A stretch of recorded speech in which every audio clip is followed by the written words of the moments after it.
Alors, il me semble que dans la vidéo d'hier, on avait commencé à parler des pôles de vigilance olfactive. Alors, pour traiter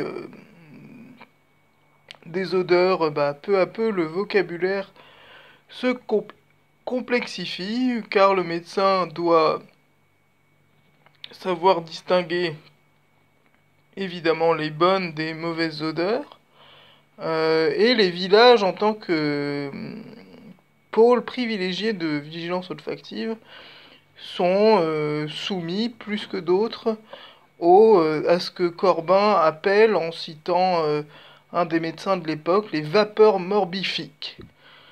Euh, alors les scientifiques de l'époque, alors faudrait voir ce que recouvre ce terme de scientifique au XVIIIe, déplorent que des sols s'échappent des vapeurs méphitiques et ainsi, naît la hantise de l'interstice, de la fissure, des jointures imparfaites.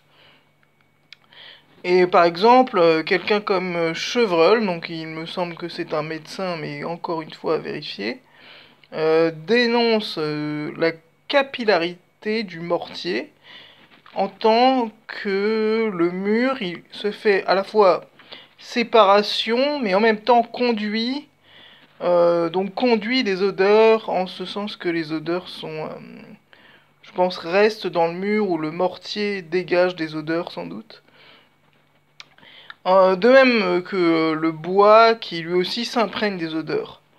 Et par exemple, dans tous les cahiers de doléances, en fait, il y a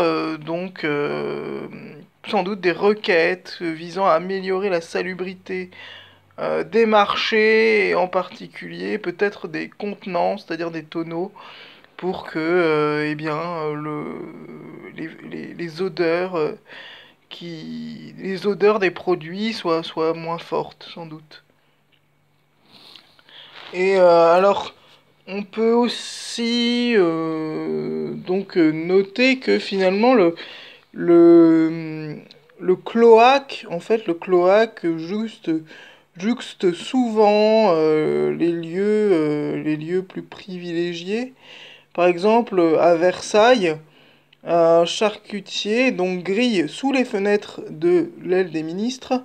Donc un charcutier grille ses portes tous les matins. Donc on peut aisément imaginer l'odeur que ça dégage. Mais à l'époque, ça ne semble pas forcément choquer les, euh, les contemporains. Bien que la mutation vis-à-vis des odeurs s'opère petit à petit.